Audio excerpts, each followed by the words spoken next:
आज हम मोटू पतलू की एक ऐसी कहानी में चलने वाले हैं जिसमें हाईटेक चोरी है, एक आउट ऑफ कंट्रोल ट्रेन है और एक हीरो जिसे बस भूख लगी है। चलिए दोस्ती, हिम्मत और हाँ, समोसे के प्यार से भरी इस मजेदार कहानी को शुरू करते हैं। तो कहानी शुरू होती है सीधे एक्शन के बीच, हमारे विलन डॉक्टर डिस्ट्रॉयर के साथ। कुछ बहुत कीमती चुराकर भागते हुए वो कहता है, डॉक्टर डिस्ट्रॉयर हारता नहीं है।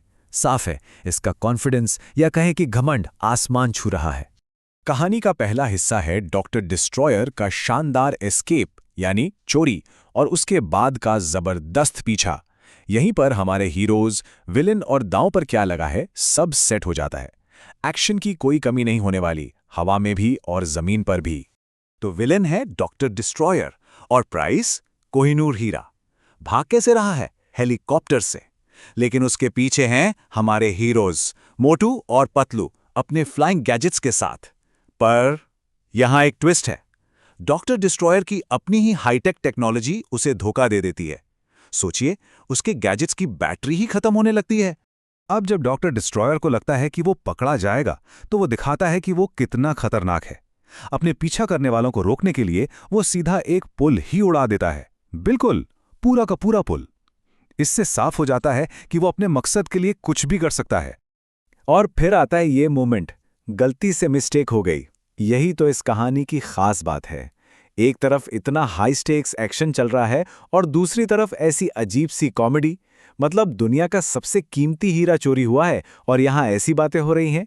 ये टेंशन को बिल्कुल हल्का कर देता है। तो हवा में ये चेस खत्म होने को है। हमारे हीरोज क्या करते हैं? एक रस्सी हेलीकॉप्टर के ब्लेड्स में फंसा देते हैं और बस विलन को जमीन पर उतरना ही पड़ता है। लेकिन ये चेस का एंड नहीं है, यहां से तो असली कहानी शुरू होती है। अब आते हैं कहानी के दूसरे हिस्से पर। समोसे की शक्ति वाला हीरो और संकट है पटरियों पर। एक्शन आसमान से शिफ्ट होकर एक बेकाबू ट्रेन पर आ गया है और यहां दांव पहले से कहीं ज्यादा बड़े हैं। तो अब चेज एक ट्रेन पे जारी है, लेकिन ये कोई आम ट्रेन नहीं। ये ट्रेन पीछे की तरफ उल्टी दिशा में तेजी से भाग रही है और अंदर सभी पैसेंजर्स फंसे हुए हैं। सोच सकते हैं खतरा कितना बढ़ गया है। दर्जनों लोगों की जान अब दांव पर लगी है। और यही सिचुएशन हमें एक बहुत जरूरी सवाल पर लाती है। क्या समोसे एक ट्रेन को रोक सकते हैं? यह सवाल अजीब लग सकता है, लेकिन यही सवाल हमारे हीरो मोटू को डिफाइन करता है। उसकी सबसे बड़ी ताकत इसी में छुपी है। इस संकट के बीच मोटू अपनी सबसे बड़ी कमजोरी और ताकत का खुलासा करता है। वो कहता है, खाली पेट मेरे दिमाग की बत्ती नहीं जलती। मतलब जब तक पेट में कुछ ना हो, दिमाग काम नहीं करेगा। यही है मोटू का नियम, खाली पेट तो दिमाग इनएक्टिव। लेकिन जैसे ही पेट समोसों से भर जाता है, सुपर ह्यूमन एबिलिटीज अनलॉक हो जाती हैं। ये सिर्फ एक स्नैक नहीं है, ये तो सुपर पावर एक्टिवेशन सीक्वेंस है। समोसा खाते ही मोटू को गजब की ताकत मिलती है। यही इस कहानी का मजेदार लॉजिक है। और ये पूरा सीक्वेंस इस दुनिया के अजीब लेकिन इफेक्टिव लॉजिक को दिखाता है। पहले तो मोटू का आत्मसम्मान हर्ट होता है, तो वो समोसे खाने से मना कर देता है। फिर जब सारे पैसेंजर्स उससे रिक्वेस्ट करते हैं, तो उसे एहसास होता है कि उसे अपने दोस्तों को बचाना ही होगा। तो वो समोसे खाता है और बस उसे ट्रेन रोकने की पावर मिल जाती है। Problem samosa, solution simple. चलिए अब आगे बढ़ते हैं। ट्रेन का संकट तो टल गया, पर कहानी अब अपने फाइनल सबसे एक्साइटिंग फेज में आ चुकी है। तीसरा हिस्सा, विनाश की उल्टी गिनती। विलन के अड्डे के अंदर हमारे हीरोज अब डॉक्टर डिस्ट्रॉयर को उसके सीक्रेट बेस तक ट्रैक करते हैं फाइनल शोडाउन के लिए। और ये अड्डा कोई ऐसी वैसी जगह नहीं है, ये एक एक्टिव ज्वालामुखी के अंदर है, जो इलेक्ट्रोमैग्नेटिक रेडिएशंस और तेज बवंडरों से प्रोटेक्टेड है।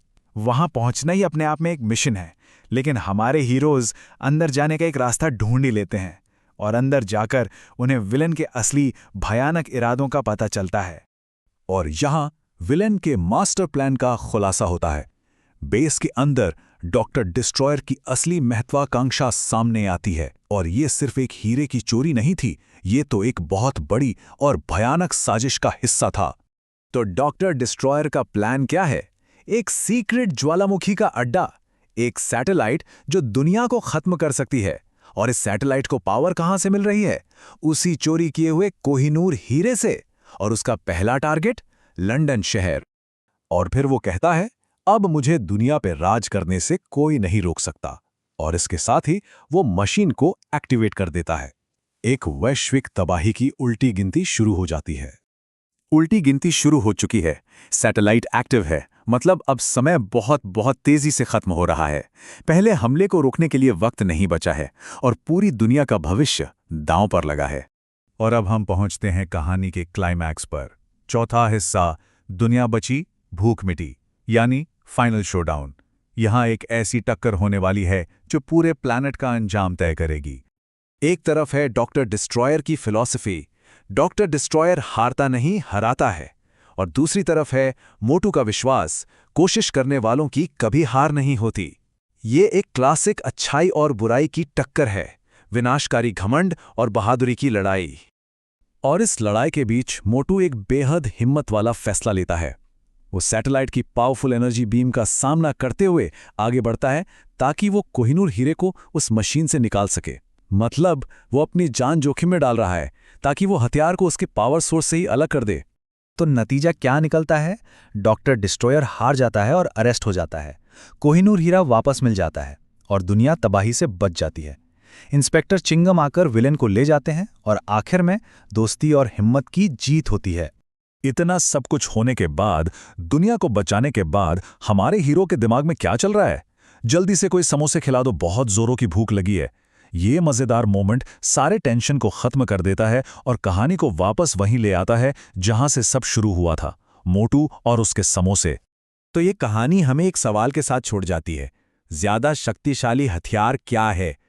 एक दुनिया को खत्म करने वाला सैटेलाइट या फिर सही वक्त पर मिला एक समोसा? ये सवाल इस कहानी का पूरा सार है। और शायद ये हमें याद दिलाता है कि कभी-कभी सबसे बड़ी ताकत सबसे सिंपल चीजों में ही छुपी होती है।